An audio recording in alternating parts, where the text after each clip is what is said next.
When our first daughter was born, I sat down on this chair, actually, in the previous house that we lived in. And I had her on my knee as a tiny little infant, and very peculiarly, perhaps, I read Moby Dick to her, which was a strange thing to do, I'll merit. However, it seemed to me like it would be good that she would get this sort of imagination and words and brilliance somehow into her psyche. So I remember doing that day after day. And she doesn't, of course, remember anything about it, but I have a very soft spot for this book, in part because of that. And I hope you are enjoying it too. Welcome to a fireside reading of Moby Dick by Herman Melville. Chapter 4, The Counterpane. Upon waking next morning about daylight, I found Queequeg's arm thrown over me in the most loving and affectionate manner. You had almost thought I had been his wife. The counterpane was of patchwork, full of odd little party-colored squares and triangles. And this arm of his was tattooed all over with an interminable Cretan labyrinth of a figure, no two parts of which were in one precise shade, owing, I suppose, to his keeping his arm at sea, unmethodically in sun and shade, his shirt sleeves irregularly rolled up at various times. This same arm of his, I say, looked for all the world like a strip of that same patchwork quilt. Indeed, partly lying on it, as the arm did when I first awoke, I could hardly tell it from the quilt. They so blended their hues together, and it was only by the sense of weight and pressure that I could tell that Queequeg was hugging me. My sensations were strange. Let me try to explain them. When I was a child, I well remember a somewhat similar circumstance that befell me. Whether it was a reality or a dream, I never could entirely settle. The circumstance was this. I had been cutting up some caper or other. I think it was trying to crawl up the chimney, as I had seen a little sweep do a few days previous. And my stepmother, who somehow or other was all the time whipping me, or sending me to bed supperless, my mother dragged me by the legs out of the chimney and packed me off to bed, though it was only 2 o'clock in the afternoon of the 21st of June, the longest day in the year in our hemisphere. I felt dreadfully, but there was no help for it, so upstairs I went to my little room in the 3rd floor, undressed myself as slowly as possible so as to kill time, and with a bitter sigh got between the sheets. I lay there, dismally calculating that 16 entire hours must elapse before I could hope for a resurrection. 16 hours in bed. The small of my back ached to think of it, and it was so light, too. The sun shining in at the window, and a great rattling of coaches in the streets, and the sound of gay voices all over the house. I felt worse and worse. At last I got up, dressed, and softly going down in my stockinged feet, sought out my stepmother, and suddenly threw myself at her feet, beseeching her as a particular favor to give me a good slippering for my misbehavior, anything indeed, but condemning me to lie abed such an unendurable length of time. But she was the best and most conscientious of stepmothers, and back I had to go to my room. For several hours I lay there, broad awake, feeling a great deal worse than I have ever done since, even from the greatest subsequent misfortunes.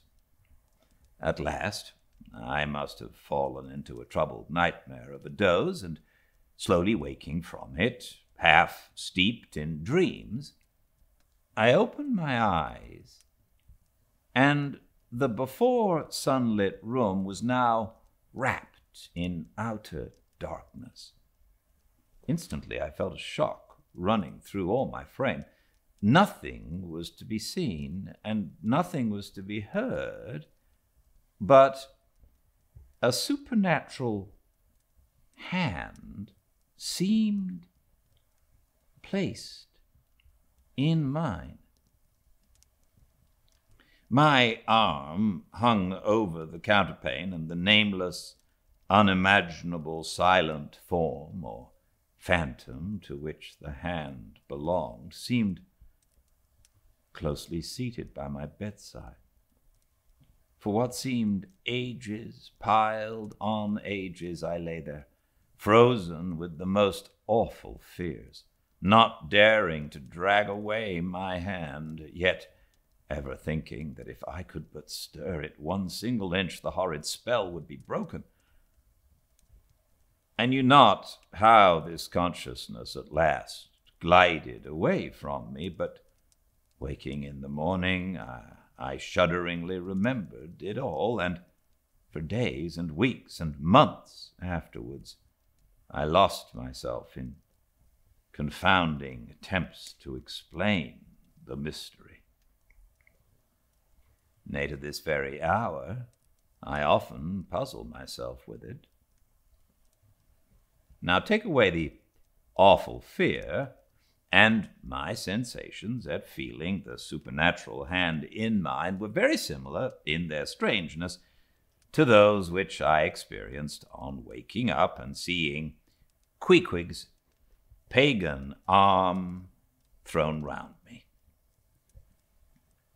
But at length all the past night's events soberly recurred, one by one, in fixed reality, and then I lay only alive to the comical predicament.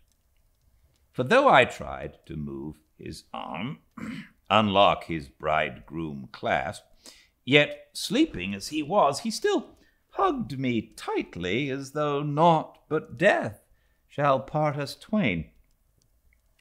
I now strove to rouse him. "Queequeg!" But his only answer was a snore.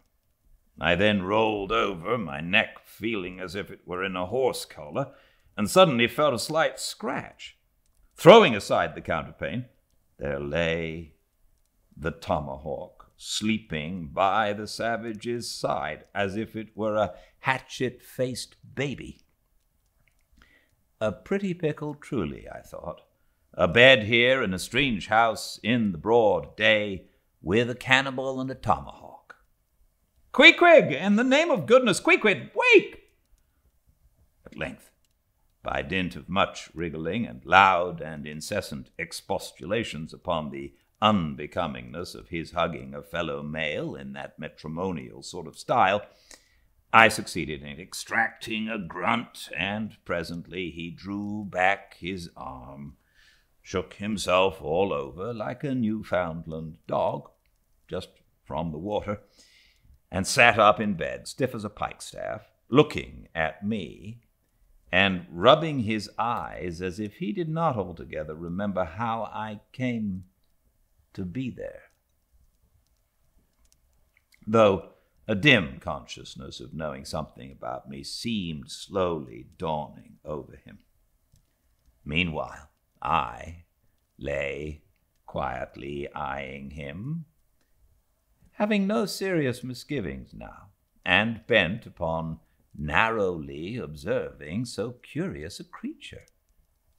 When, at last, his mind seemed made up touching the character of his bedfellow, and he became, as it were, reconciled to the fact, he jumped out upon the floor, and by certain signs and sounds gave me to understand that if it pleased me, he would dress first and then leave me to dress afterwards, leaving the whole apartment to myself. Thinks I, Queequeg, under the circumstances, this is a very civilized overture. But the truth is, these savages have an innate sense of delicacy. Say what you will, it is marvelous how essentially polite they are. I pay this particular compliment to Queequeg because he treated me with such civility and consideration while I was guilty of great rudeness, staring at him from the bed and watching all his toilette motions, for the time my curiosity getting the better of my breeding. Nevertheless, a man like Queequeg you don't see every day.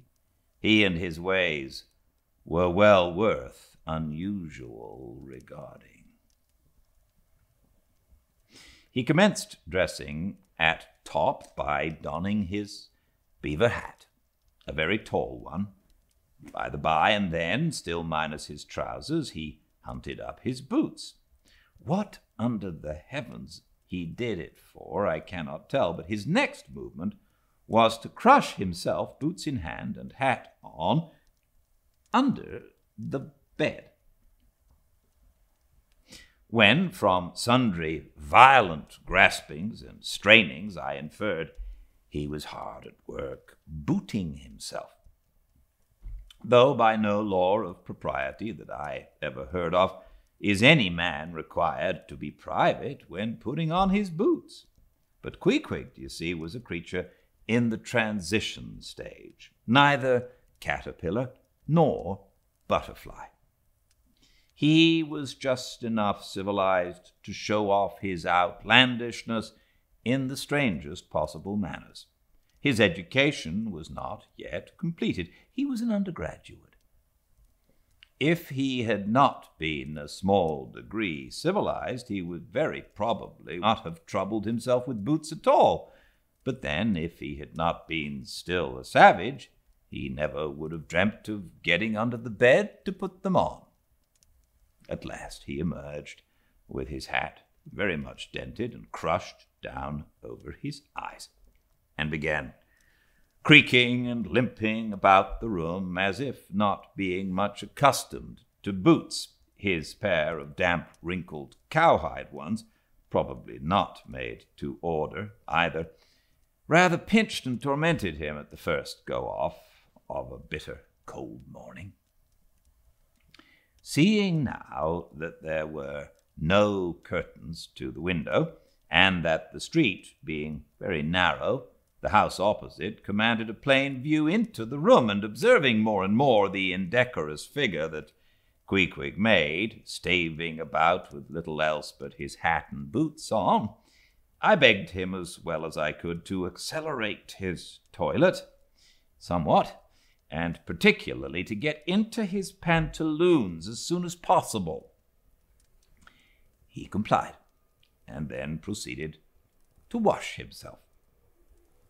At that time in the morning, any Christian would have washed his face, but Queequeg, to my amazement, contented himself with restricting his ablutions to his chest, arms, and hands. He then donned his waistcoat, and taking up a piece of hard soap on the washstand center table, dipped it into water and commenced lathering his face.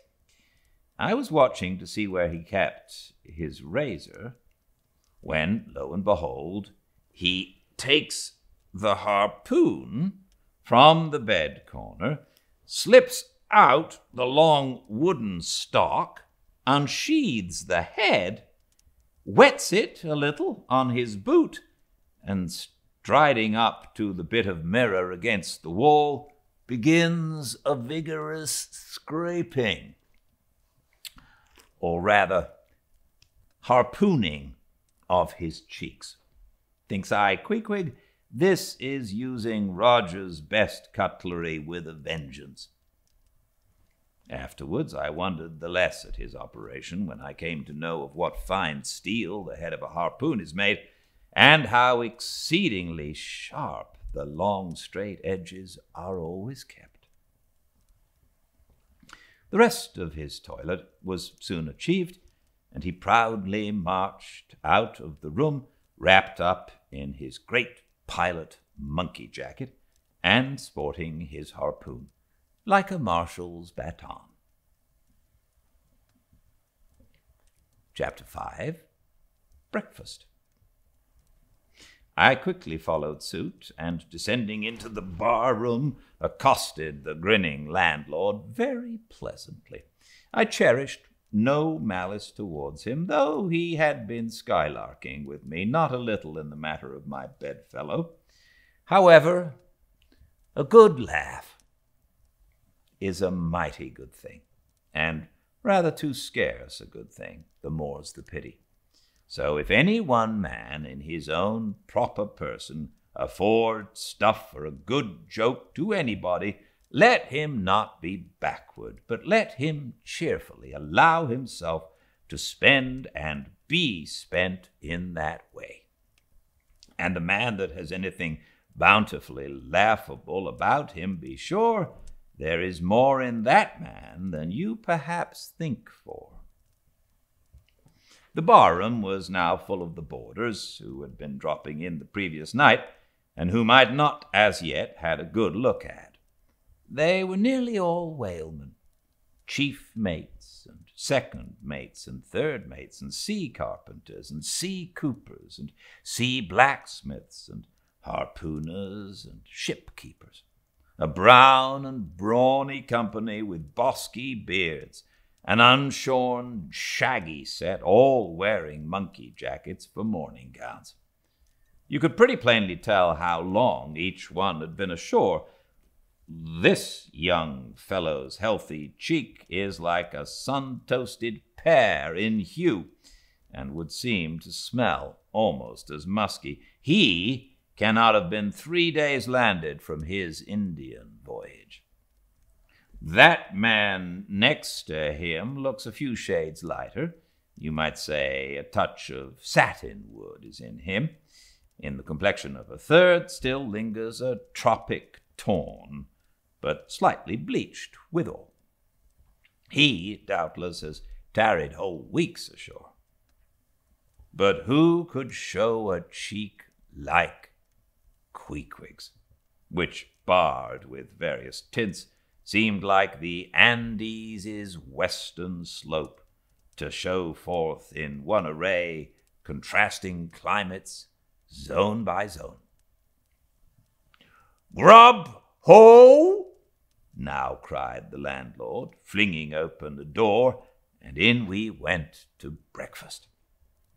They say that men who have seen the world thereby become quite at ease in manner, quite self-possessed in company.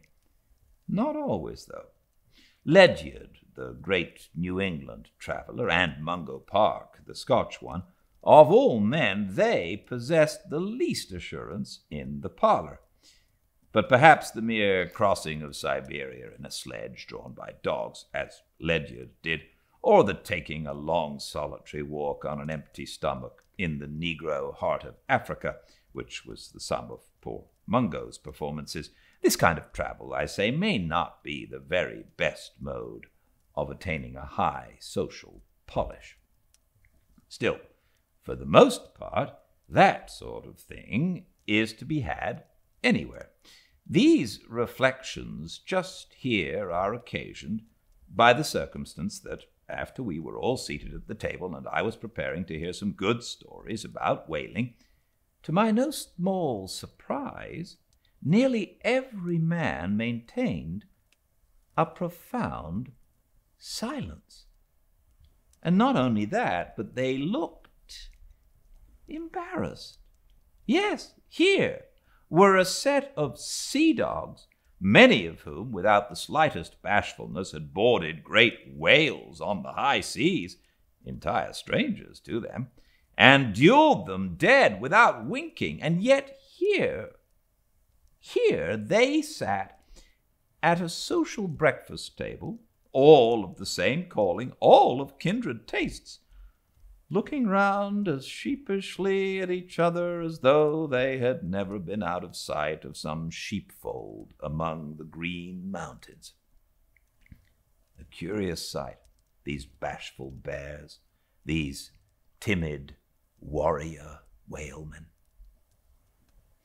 But as for Queequeg, why, Queequeg sat there among them, at the head of the table too, it so chanced, as cool as an icicle. To be sure, I cannot say much for his breeding.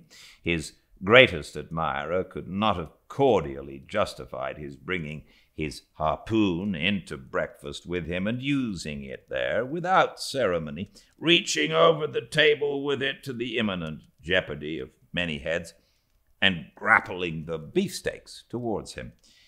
But that was certainly very coolly done by him, and everyone knows that in most people's estimation to do anything coolly is to do it genteelly. We will not speak of Queequeg's peculiarities here, how he eschewed coffee and hot rolls and applied his undivided attention to beefsteaks, done rare. Enough that when breakfast was over, he withdrew, like the rest, into the public room, lighted his Tomahawk pipe, and was sitting there quietly digesting and smoking with his inseparable hat on, when I sallied out for a stroll. Thanks so much for joining me, and I very much look forward to seeing you at the same time and place, 5 Pacific tomorrow, at Fireside Reading on Instagram, or on the YouTube channel Fireside Reading. All the chapters of all the books are there. Please check them out if you haven't read them already. But until I see you next, please stay very well. Good night.